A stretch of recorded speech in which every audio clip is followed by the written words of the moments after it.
સમાચારોમાં આગળ વધીએ। વીમો પકાવવા મિસ્ટ્રી પ્લાનિંગનો પર્દાફાશ। વીમો પકાવવા સ્મશાનમાંથી અન્યની લાશ લાવીને સળગાવી દીધી। બનાસકાંઠામાં વડગામના ધનપુરા નજીકની ઘટના। દેવું ચૂકવવા વીમાના 1.26 કરોડ પડાવવા કારસ્તાન રચ્યું। સ્મશાનમાંથી લાશ બહાર કાઢી કાર સાથે સળગાવી દીધી। 3 સાગરિકોની અટકાયત કરાઈ છે। મુખ્ય આરોપી ફરાર હોવાની જાણકારી। વડગામના ધનપુરા નજીક સળગીને ભડથું થયેલી કારમાંથી ભડથું થયેલી હાલતમાં માનવ કંકાલ મળ્યો હતો। અન્ય મૃતદેહ હોવાનું ખુલ્યું છે। ઢેલાણા ગામના ભગવાનસિંહ નામના વ્યક્તિએ વીમાનો ક્લેમ પાસ કરાવવા આખું કારસ્તાન ઘડ્યું હોય તેવું સામે આવ્યું।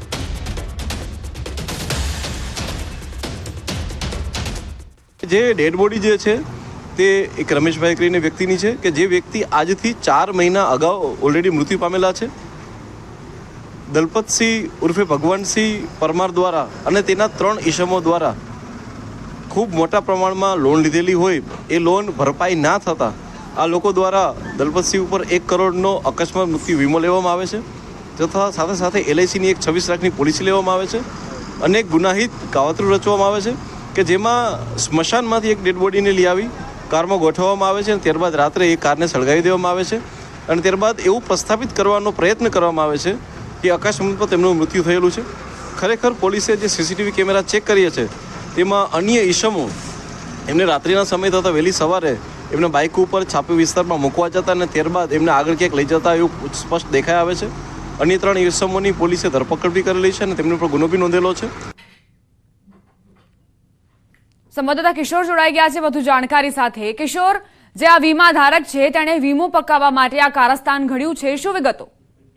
ચોક્કસથી આપને જણાવી દઉં કે ભગવાનસિંહ જે છે તેમને દેવું થઈ ગયું હતું। 15 લાખ હોટલના તેમજ 1 લાખ અને 10,000 ગાડીનું દેવું થઈ ગયું હતું। તેને લઈને જે ભગવાનસિંહ અને તેના જે 3 મિત્રો હતા તેમના દ્વારા એક પ્લાન બનાવવામાં આવ્યો હતો અને આ પ્લાન મુજબ 27 ડિસેમ્બરના રોજ 4 મહિના અગાઉ મૃત્યુ થયેલા જે રમેશભાઈ સોલંકીનો મુદ્દે હતો તેને સ્મશાનમાંથી બહાર કાઢ્યો હતો અને ગાડીમાં મુદ્દેને મૂકવામાં આવ્યો હતો અને ગાડીને સળગાવી દેવામાં આવી હતી અને તે બાદ એવું સાબિત કરવાની કોશિશ કરવામાં આવી હતી કે આ જે મૃતદેહ છે તે ભગવાનસિંહનો છે અને ગાડીમાં શોર્ટ સર્કિટ થવાથી તેમનું મોત થયું છે અને આમ 1 કરોડ અને 26 લાખનો જે વીમો હતો તે પાસ કરવા માટેનું પ્લાનિંગ ઘડવામાં આવ્યું હતું, પરંતુ આખરે આ પ્લાનિંગ જે ઘડવામાં આવ્યું હતું તેનો પર્દાફાશ થયો છે અને ભગવાનસિંહ દેવું તો અત્યારે ફરાર છે, પરંતુ પોલીસે અત્યારે 3 જે તેમના સાગરીતો હતા તેમની અટકાયત કરી છે અને ભગવાનસિંહને શોધવા માટે વધુ તપાસ હાથ ધરી છે। આ સમગ્ર મામલે જે ઢેલાણા ગામના ભગવાનસિંહ નામના વ્યક્તિ હતા તેમને આખો આજે પ્લાન ઘડવામાં આવ્યો હતો અને આ ક્લેમ આખરે પાસ કરાવવા જતા શંકા જતા પોલીસને શંકા ગઈ હતી અને શંકા જતા જ આખું જે આ કારસ્તાન છે તે અત્યારે બહાર આવ્યું છે અને 3 લોકોની અટકાયત કરીને મુખ્ય આરોપીની શોધખોળ હાથ ધરવામાં આવી છે। જી કિશોર, હજુ સુધી પોલીસને જે મુખ્ય આરોપી છે તે હાથ નથી લાગ્યો, શું તે ફરાર છે અને જે માનવ કંકાલ મળ્યું છે તેને લઈને કોઈ જાણકારી? ચોક્કસથી જે મુખ્ય આરોપી ભગવાનસિંહ છે તે ભગવાનસિંહ અત્યારે ફરાર છે। જે આખું પ્લાનિંગ તેને બનાવ્યું હતું, પરંતુ તેના પ્લાનિંગમાં જે 3 એના મિત્રો હતા 3 મિત્રોની અટકાયત કરી દેવામાં આવી છે અને જે મૃત કંકાલ હતો, જે મૃતદેહ હતો તે 4 મહિના અગાઉ રમેશભાઈ સોલંકીનું મૃત્યુ થયું હતું અને તેમની જે લાશ હતી તે સ્મશાનમાંથી 27 તારીખના રોજ બહાર કાઢવામાં આવી હતી અને તે બાદ કાર સાથે જ આ મૃતદેહને સળગાવી દેવામાં આવ્યો હતો। તે બાદ પોલીસ દ્વારા DNA રિપોર્ટ માટે પણ મોકલવામાં આવ્યો હતો અને DNA રિપોર્ટ આવતા આ સમગ્ર કારસ્તાનનો અત્યારે તો પર્દાફાશ થયો છે। જી આભાર કિશોર જાણકારી આપવા માટે। રાજકોટમાં વધુ એક મારામારીની ઘટના બની। મવડી ચોકડી પાસે જાહેરમાં મારામારીની ઘટનાને અંજામ અપાયો છે। જાહેરમાં મારામારી થતા સ્થાનિકોના ટોળા એકઠા થયા। મારામારીનો વિડીયો વાયરલ થયો છે। મહત્વનું છે કે અગાઉ પણ રાજકોટ શહેરમાં મારામારીની ઘટનાઓ બની ચૂકી છે। સવાલ એ ઉઠે છે કે શું નથી કે કાયદાનું કડક પાલન નથી? આવા અનેક સવાલો સામે પોલીસની પ્રતિક્રિયા હવે જરૂરી બની ચૂકી છે। વારંવાર આ પ્રકારની ઘટનાઓથી જે લોકો છે તેમને પણ ડરનો માહોલ જોવા મળી રહ્યો છે। અસામાજિક તત્વો એટલા હદે બેફામ બની ગયા છે કે તેમને પોલીસનો કાયદો વ્યવસ્થાનો કોઈ જ ડર નથી। મારામારી પર ઉતરી આવ્યા, જેનો વિડીયો હાલ સોશિયલ મીડિયામાં વાયરલ થઈ રહ્યો છે। મવડી ચોકડી પાસેની આ ઘટના, 2 જૂથ વચ્ચે કઈ રીતે મારામારી થઈ રહી છે, પહેલા બોલાચાલી થઈ, ત્યારબાદ મામલો વધુ ઉગ્ર બન્યો અને જે હાથમાં આવ્યું તેને લઈને એકબીજા પર તૂટી પડ્યા। ભાવનગર શહેરમાં અસામાજિક તત્વોનો આતંક જોવા મળ્યો છે। શહેરમાં ડોન ચોક પાસે આવેલ રૂપાલી ફ્લેટ પાસે એક યુવાનને ઢોરમાર મારવામાં આવ્યો। બાઇક અને કાર વચ્ચે અકસ્માત સર્જાતા કાર ચાલક યુવકને જાહેરમાં માર મારીને અપહરણ કરવામાં આવ્યું। કાર ચાલક યુવાન સાથે સર્જાયેલા અકસ્માત બાદ 2 થી વધુ શખ્સોએ માર મારી યુવાનનું અપહરણ કર્યું। કાર ચાલકને માર મારતા હોવાનો વિડીયો પણ સામે આવ્યો। સમગ્ર અપહરણ અને મારામારીની ઘટનાને લઈ B ડિવિઝન પોલીસનો કાફલો ઘટના સ્થળે પહોંચ્યો અને વધુ તપાસ શરૂ કરી। સંવાદદાતા નીતિન જોડાઈ ગયા છે વધુ જાણકારી સાથે। નીતિન, શું આખો મામલો? એક સામાન્ય એક્સિડન્ટને લઈને ઘટના છે તે સામે આવી છે ડોન ચોક વિસ્તારની, જેમાં કાર અને સ્કૂટર ચાલક છે તે બંને તે વ્યક્તિઓ વચ્ચે સામાન્ય અકસ્માત થતા આ ઘટનાનું સ્વરૂપ થયું હતું, જેમાંથી 2 યુવકો દ્વારા આ કાર ચાલકનું અપહરણ કરી તેને ઢોરમાર માર્યો હતો અને ત્યારબાદ આ યુવકને ખાનગી હોસ્પિટલ છે ત્યાં આગળ પોતાને ત્યાં મૂકી અને આ બંને યુવક છે તે પરત થઈ ગયા હતા। સમગ્ર ઘટનાને ત્યાં હાલ જે પોલીસ કાફલો છે તે ઘટના સ્થળે દોડી ચૂક્યો હતો અને આ બંને યુવક જે છે જેણે યુવકનું અપહરણ કર્યું હતું તેને ઝડપી લેવા માટે ચક્રો ગતિમાન કર્યા છે। એટલે ચોક્કસ કહી શકાય કે આવા તહેવારોમાં પણ જે પોલીસ દ્વારા કામગીરી કરવામાં આવતી હોય છે પેટ્રોલિંગ, તેની ઉપર પણ સવાલ છે તે થઈ રહ્યા છે। જી, આભાર નીતિન જાણકારી આપવા માટે।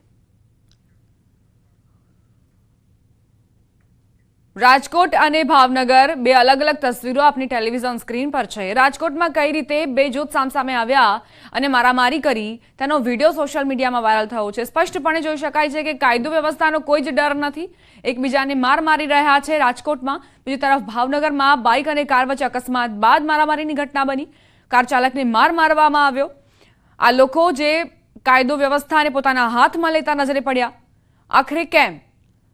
જો કોઈ પણ અકસ્માતની ઘટના બને તો પ્રાથમિકતા છે કે તમે પોલીસને ફોન કરો, પોલીસને જાણ કરો, પોલીસ કાર્યવાહી કરશે। યુવકની હત્યા કરનાર 2 આરોપીનો વરઘોડો નીકળ્યો સુરતના પાંડેસરા વિસ્તારમાં।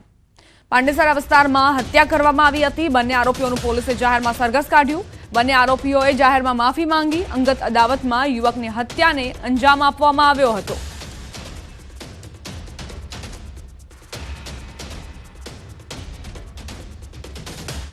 સુરતમાં પલસાણાના ચલથાણ ખાતે રાત્રિ દરમિયાન વધુ એક કાર ખાડામાં ખાબકી। નેશનલ હાઈવે પર નવો ઓવરબ્રિજ બનાવવામાં આવી રહ્યો છે, જેથી બંને સાઈડ ગટર માટે ખાડાઓ ખોદવામાં આવ્યા છે। ખાડા ખોદ્યા બાદ સેફટી ગાર્ડ નહીં લગાવતા અવરજવર કરતા વાહનો ખાડામાં ખાબકી જતા હોવાની ઘટના બની રહી છે। કોન્ટ્રાક્ટરોની ઘોર બેદરકારીનો ભોગ વાહન ચાલકો બની રહ્યા છે, તેથી સ્થાનિકોમાં રોષનો માહોલ છે। તેમજ સ્થાનિકોનું કહેવું છે કે જો સેફટી ગાર્ડ નહીં લગાવવામાં આવે તો વધુ મોટી દુર્ઘટના સર્જાઈ શકે છે।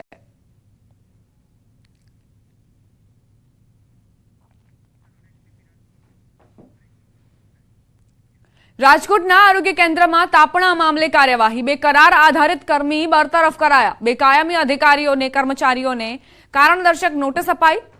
પ્રાથમિક રિપોર્ટમાં બેદરકારી ખુલતા પગલાં લેવાયા। શાપર આરોગ્ય કેન્દ્રનો વિડીયો વાયરલ થયો છે। શનિવારે આરોગ્ય કેન્દ્રમાં તાપણાનો વિડીયો વાયરલ થયો હતો। 2 કાયમી કર્મચારીઓ જેમની સામે કાર્યવાહી કરાઈ છે, કારણદર્શક નોટિસ તેમને આપવામાં આવી છે। 2 કરાર આધારિત કર્મી બરતરફ કરવામાં આવ્યા છે। સંવાદદાતા હાર્દિક જોડાઈ ગયા છે વધુ જાણકારી સાથે। હાર્દિક, કર્મચારીઓ પર કેવા પ્રકારની કાર્યવાહી કરવામાં આવી છે તાપણા બાદ? ચોક્કસથી દીપા, 2 કર્મીઓ છે તેમને જે સસ્પેન્ડ કરવામાં આવ્યા છે, કરાર આધારિત કર્મચારીઓ છે તેમને તાત્કાલિક સસ્પેન્ડ કરવામાં આવ્યા છે, જ્યારે અન્ય 2 કર્મચારીઓને નોટિસ આપીને જવાબ પણ માંગવામાં આવ્યો છે। જો તેઓ યોગ્ય જવાબ નહીં આપે તો તેમની સામે કાર્યવાહી થશે। શનિવારે આ તાપણું કરતા હોવાનો વિડીયો છે તે વાયરલ થયો હતો। ન્યૂઝ 18ની ટીમ પણ જે રવિવારે સ્થળ પર પહોંચી હતી અને સમગ્ર ઘટનાનો પર્દાફાશ કર્યો હતો। ત્યારબાદ તંત્ર પણ હરકતમાં આવ્યું હતું અને હવે જે કહી શકાય કે કર્મચારીઓ પર કાર્યવાહી પણ જે કરવામાં આવી રહી છે। જી દીપા, આભાર હાર્દિક જાણકારી આપવા માટે। હવે આગળ વાત, શું પીધેલાઓ માટે સાંસદની તૈયારી?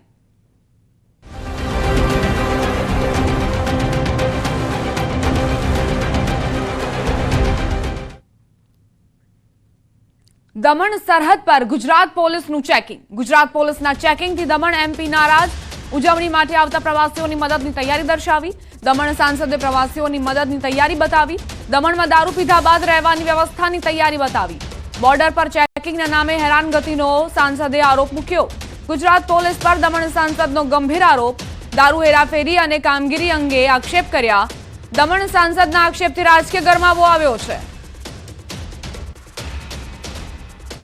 જે કોઈ 31ની ઉજવણી કરવા માટે દમણ આવે છે કે દીવ આવે છે, તેઓએ રાત્રે પહેલી વાત તો નશાની હાલતમાં દમણ છોડવું કે દીવ છોડવું નહીં.